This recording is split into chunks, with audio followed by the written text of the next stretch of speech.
मित्रों नमो नमः। मैं सुपर संस्कृत गंगा से आपका अपना मित्र डीके।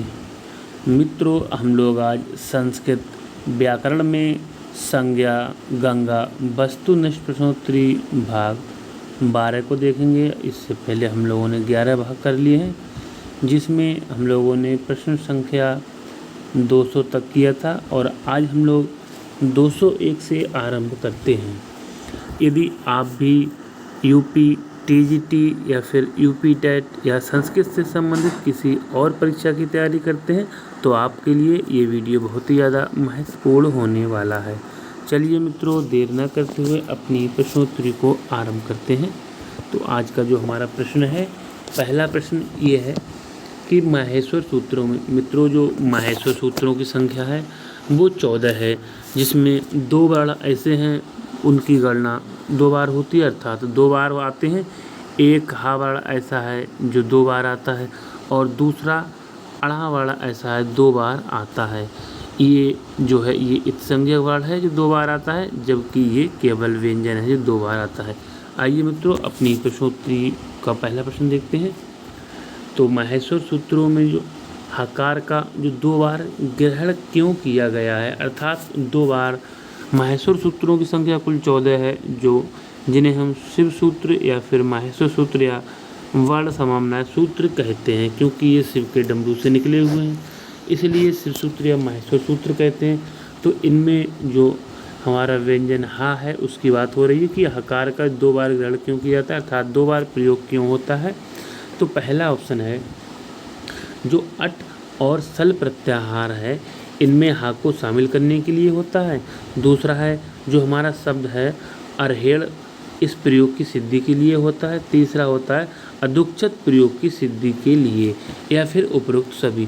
तो मित्रों हमारा अट और सल प्रत्याहार में हा को शामिल करने के लिए भी होता है और अरहेड़ प्रयोग की सिद्धि के लिए भी होता है, जबकि अदुक्षत प्रयोग की सिद्धि के लिए भी होता है, इसलिए हमारा उपरोक्त सभी ऑप्शन सही है। आइए मित्रों अगला प्रश्न देखेंगे। मित्रों यहाँ पर लोग बहुत कंफ्यूज रहते हैं, प्रश्न भी महत्वपूर्ण है कि किसको आदि वैयाकरण के नाम से जानते हैं। तो मित्रों आदि वैयाकरण के नाम से कुछ लोग सोचेंगे यहाँ पर बृहस्पति होने चाहिए, कुछ लोग सोचेंगे इंद्र होने चाहिए, लेकिन मित्रों यहाँ पर जो आदि वैयाकरण को संबोधित किया गया है, यहाँ पर आपका शिव आंसर सही है। शिव या फिर शंकर, यहाँ पर शिव आंसर हमारा सही है। आदि वैयाकरण को शिव के नाम से जानते हैं। नेक्स्ट है मित्रों यहाँ पर गुण का उल्टा वृद्धि है, या फिर ये कह सकते हैं वृद्धि का उल्टा गुण है। तो आइए देखते हैं मित्रों यहाँ पर है कि वृद्धि संज्ञक जो वर्ण हैं कौन कौन से हैं। यहाँ पर जबकि पूछा गया कि वृद्धि संज्ञक वर्ण, आगे पूछा है नहीं है, तो इसको हम लोग क्वेश्चन को जो हमारी क्वेश्चन है मित्रों इसे अच्छे से पढ़ेंगे, जिससे बिल्कुल एंड में होता है नहीं है या फिर है। यहाँ पर कह दिया है वृद्धि संज्ञक वर्ण, आप जल्दी से देखेंगे कौन सा है, आगे कहा है नहीं है। तो मित्रों जो वृद्धि संज्ञक वर्ण हैं वो 3 हैं, जो हैं हमारे वड़ा आ, वड़ी ई और औ। अगर इनको हम ह्रस्व कर देंगे तो ये गुण संज्ञक वर्ण हो जाएंगे। तो मित्रों वृद्धि संज्ञक जो वर्ण है आ, औ, ऐ, ये 3 है हमारा, जबकि पूछा है कौन सा नहीं है, तो अर हमारा नहीं है। जबकि मित्रों इसका उल्टा कर देंगे, इनको लघु ह्रस्व कर देंगे तो ये गुण संज्ञक वर्ण हो जाएंगे। नेक्स्ट प्रश्न भी है कि गुण संज्ञक वर्ण आगे कहा है नहीं है। तो मित्रों जो गुण संज्ञक वर्ण भी 3 ही हैं, आ, ओ, ए, 3 मित्रों हैं हमारे गुण संज्ञक वर्ण। और जब इनको अगर हम दीर्घ कर देंगे मित्रों, अगर इसको दीर्घ कर देंगे तो ये आपके वृद्धि संज्ञक वर्ण हो जाएंगे। दिन की संख्या भी 3 ही है। यहाँ पर है कि गुण संज्ञक वर्ण कौन सा नहीं है। तो मित्रों आ भी है, ए भी है, ओ भी है, जबकि आर हमारा गुण संज्ञक वर्ण नहीं है। आइए आगे देखेंगे मित्रों। यहाँ पर है ई चवर्ग, अर्थात मित्रों चवर्ग में 5 वर्ण हो जाएंगे, चा, छा, जा, झा और यहाँ। तो चा, छा, जा, झा, यहाँ। ई चवर, या और सा इन वर्णों का उच्चारण स्थान पूछा गया है। तो मित्रों आप लोगों ने याद भी किया होगा, इसका जो फार्मूला या फिर सूत्र है, सूत्र यह है इचू इचू ऐसा नाम तालु। तो मित्रों ई चाहे छोटी हुई या फिर दीर्घ हुई, चू का अर्थ है चवर, या और सा इन वर्णों का जो उच्चारण स्थान होता है वो हमारा तालु होता है। क्या होता है मित्रों? तालु होता है। इचू ऐसा नाम तालु। मित्रों पाणिनीय शिक्षा के अनुसार या पाणिनीय शिक्षा में कुल जो उच्चारण स्थानों की संख्या मानी गई है 8 मानी गई है। तो इचू ऐसा नाम तालु हमारा पहला ही ऑप्शन सही है। आइए आगे देखते हैं मित्रों। यहाँ पर है मित्रों, ये बहुत ही महत्वपूर्ण प्रश्न है, इसमें बहुत लोग कंफ्यूज रहते हैं, तो हमें बिल्कुल भी कंफ्यूज नहीं होना है मित्रों। अचो अंत्यादि टी और अलो अंत्यात पूर्व उपधा, इन दो सूत्रों में हमको बहुत कन्फ्यूजन होती, तो यहाँ पर हमें बिल्कुल भी कंफ्यूज नहीं होना है। यहाँ पर जो उपधा संज्ञा होती है वो किसकी होती है? 206 के देखेंगे मित्रों। तो हमारा पहला पदों के अंतिम वर्ण की होती है, या फिर पदों के आदि या पूर्व या पहले वर्ण की होती है, या फिर स्वर सहित अंतिम व्यंजन की होती है, या फिर अंतिम वर्ण से पूर्व वर्ण की होती है। तो मित्रों जो उपधा संज्ञा हमारी होती है इसको हम अच्छे से याद करेंगे। अलाह अंत्यात पूर्व उपधा, अर्थात अंतिम से पूर्व वर्ण की हमारी जो होती है वो उपधा संज्ञा होती है। अंतिम वर्ण से पूर्व वर्ण की उपधा संज्ञा होती है। अला अंत्यात पूर्व उपधा या अलो अंत्यात पूर्व उपधा इसका फार्मूला या सूत्र है मित्रों। तो अंतिम वर्ण से पूर्व वर्ण की होती है, क्या होती है? उपधा संज्ञा होती है। आगे देखेंगे हम लोग मित्रों। यहाँ पर है कि प्रातिपदिक संज्ञा जो होती है वो किसकी नहीं होती है। तो मित्रों प्रातिपदिक संज्ञा किसकी नहीं होती है? आपने सूत्र भी पढ़ा होगा, अर्थवाद अधातु अप्रत्यय है। इसका जो सूत्र है वो है अर्थवद अधातु अप्रत्यय। तो अर्थात हम कह सकते हैं कि जो अर्थवद हो, अधातु हो अर्थात धातु ना हो, और अप्रत्यय हो अर्थात प्रत्यय ना हो, उनकी क्या है? प्रातिपदिक संज्ञा होती है। 207 का पहला ही सही है, जबकि धातु की प्रातिपदिक संज्ञा नहीं होती है। आइए आगे भी जानते हैं, इसी टाइप का प्रश्न है मित्रों। यहाँ पर है जो प्रातिपदिक संज्ञा नहीं होती है, सेम प्रश्न है। तो मित्रों एक इसका फार्मूला है कृत तद्धित समासाश्य। क्या है? कृत तद्धित समासाश, अर्थात कृत और तद्धित और समास इनकी प्रातिपदिक संज्ञा होती है, जबकि स्यंत की प्रातिपदिक संज्ञा नहीं होती है। आइए आगे और भी जानते हैं मित्रों। यहाँ पर सुप प्रत्यय नहीं जोड़े जाते हैं। भैया सुप प्रत्यय किसमें नहीं जोड़े जाते हैं? 209 का हम लोग देखेंगे। तो मित्रों सुप प्रत्यय किसमें नहीं जोड़े जाएंगे? समासांत समास के अंत में जोड़े जाते हैं, सही है। तद्धित से जोड़े जाते हैं, सही है। और प्रातिपदिक से भी जोड़े जाते हैं, ये भी सही है। सुप प्रत्यय नहीं जोड़े जाते हैं, तो किससे नहीं जाते हैं? तो अड़ंत से नहीं जोड़े जाते हैं, इसलिए हमारा यही ऑप्शन सही है। आगे देखेंगे यहाँ पर है कि सुप्रत्ययों की संख्या कितनी है। मित्रों यहाँ पर सुप्रत्ययों के विषय में पूछा गया है, जो आपके लिए बहुत ही महत्वपूर्ण है। तो मित्रों सुप्रत्ययों की जो संख्या है वो निश्चित रूप से 21 ही है। कितनी है? सु ओ जस अमौट ये जो करके हैं ये सारे प्रत्यय हैं। तो सुप सातियाँ 21 होते हैं मित्रों।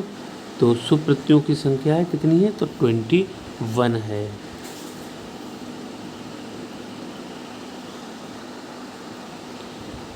आगे देखते हैं यहाँ पर तिंग प्रत्ययों की संख्या होती है। तो मित्रों तिंग प्रत्यय होते हैं उसकी संख्या कितनी होती है?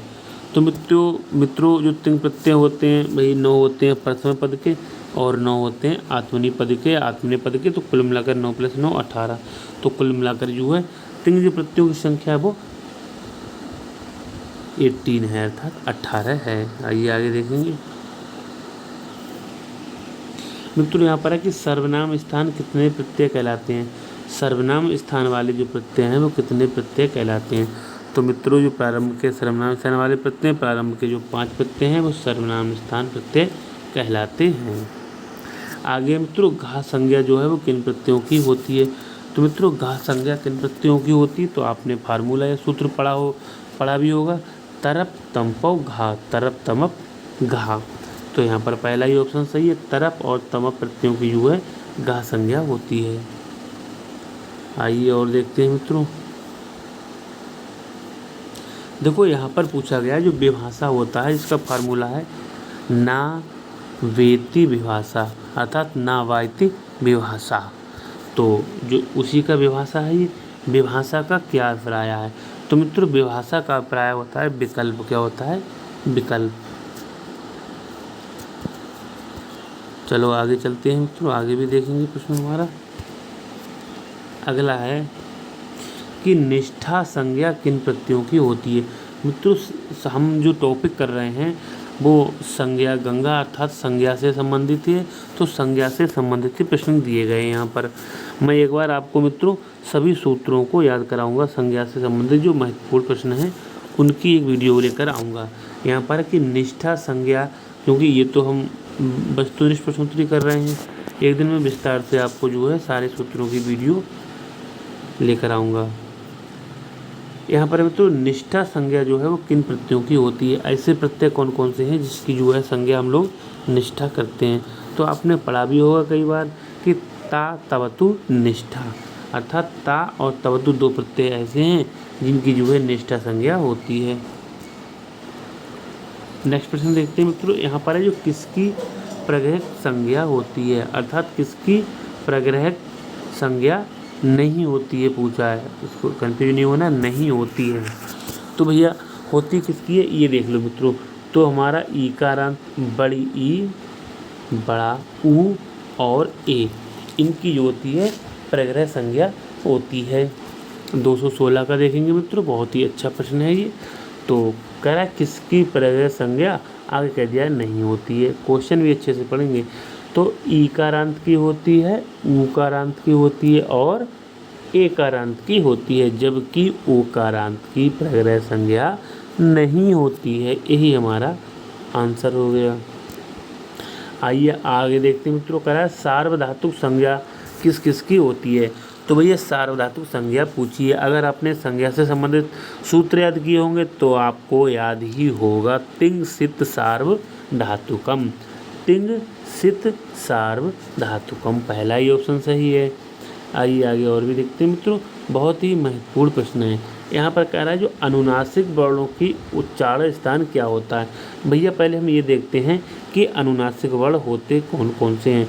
तो मित्रों हमारे संस्कृत में जो कुल वर्ग हैं वो हैं 5, जिसको हम क वर्ग, च वर्ग, ट वर्ग, त वर्ग और प वर्ग के नाम से जानते हैं।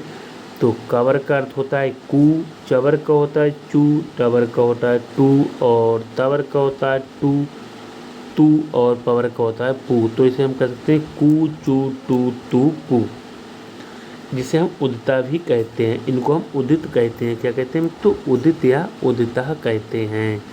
पूछा जाता है कि उदिता कितने हैं, उदिता जो उदित हैं वो कितने हैं, तो उदित 5 हैं। तो मित्रों काका कू का अर्थ होता है काखा गाघा वहाँ, और चा का अर्थ होता है चाछा जाजा यहाँ, टा का होता है टाठा डाडा अड़ा, और ता का होता है ताथा दादा ना, पा का होता है पाफा बाबा माँ, काखा गाघा और चाचा जाजा यहाँ टाटा अड़ा। तो मित्रों जो अंतिम वर्ण हैं हमारे, ये प्रत्येक वर्ग के अंतिम वर्ण, इन्हें हम क्या है मित्रों अनुनासिक वर्ण कहते हैं। क्या कहते हैं, अनुनासिक वर्ण कहते हैं। कह रहा है अनुनासिक वर्णों का उच्चारण स्थान क्या है। तो मित्रों पूछा गया इनका उच्चारण स्थान क्या है। तो आइए हम जानते हैं। जैसे मित्रों हमारा ये कू है या क वर्ग है, क वर्ग को कू के नाम से जानते हैं। तो क वर्ग में का, खा, गा, घा, वहाँ, ये वर्ण आपके आएंगे। तो मित्रों जो इनका जो उच्चारण स्थान है प्रत्येक का कंठ तो है ही, लेकिन अंतिम वाले का कंठ के साथ साथ नासिका भी है। ऐसे ही जो हमारा चा वर्ग है चाछा जा झा, चाछा जा झा यहाँ। तो मित्रों इचू ऐसा नाम तालु, तो चा छा जा झा यहाँ। तो इन प्रत्येक 5 का तालु तो है ही, लेकिन साथ में जो अंतिम वर्ण है तालु प्लस नासिका, हम ये कह सकते हैं प्रत्येक का जो पंचमाक्षर है ये अनुनासिक वर्ण है और इसका जो उच्चारण स्थान नासिका के साथ साथ जो मूल स्थान है वो भी होगा। यहाँ पर पूछा गया है कि अनुनासिक वर्णों का उच्चारण स्थान क्या होता है। तो मित्रों यहाँ पर आ गया है नासिका तो है ही और मुख के जिस भाग से उसको उच्चारित करते हैं वो भी आ जाएगा। तो हम कह सकते हैं कि मुख नासिका, मुख और नासिका हमारा राइट आंसर सही है। आइए मित्रों आगे हम लोग देखते हैं। यहाँ पर पूछा गया कि वर्गों के कौन से वर्ण अनुनासिक कहलाते हैं। हमने इसकी व्याख्या भी कर दी है आपके सामने यहाँ पर कि वर्गों के कौन से वर्ण अनुनासिक कहलाते हैं। तो आप बगैर कोई संकोच किए कह सकते हैं कि वर्गों के जो पंचम वर्ण होते हैं उन्हें हम अनुनासिक कहते हैं। आइए आगे और देखते हैं मित्रों। आज का हम लोग अंतिम प्रश्न देखते हैं, ये भी महत्वपूर्ण है। यहाँ पर है जो अपरक्त संज्ञा होती है वो कौन से वर्णों की होती है। पहला है प्रत्यय जो होता है हमारा, इससे शेष बच्चे एक स्वर या व्यंजन की होती है, या फिर प्रत्यय से शेष बच्चे दो व्यंजन की होती है, या फिर प्रत्यय से शेष बच्चे दो स्वरों की होती है, या संयुक्त स्वर व्यंजन की होती है। 220 मित्रों महत्वपूर्ण प्रश्न है, इसलिए इसको हम अच्छे से याद रखेंगे। तो मित्रों जो हमारा प्रत्यय होता है इससे शेष बचे हुए एक स्वर या व्यंजन की होती है। अपरक्त संज्ञा किसकी होती है? प्रत्यय से शेष बचे एक स्वर या व्यंजन की। प्रत्यय से शेष बचे एक स्वर या व्यंजन की अपरक्त संज्ञा होती है।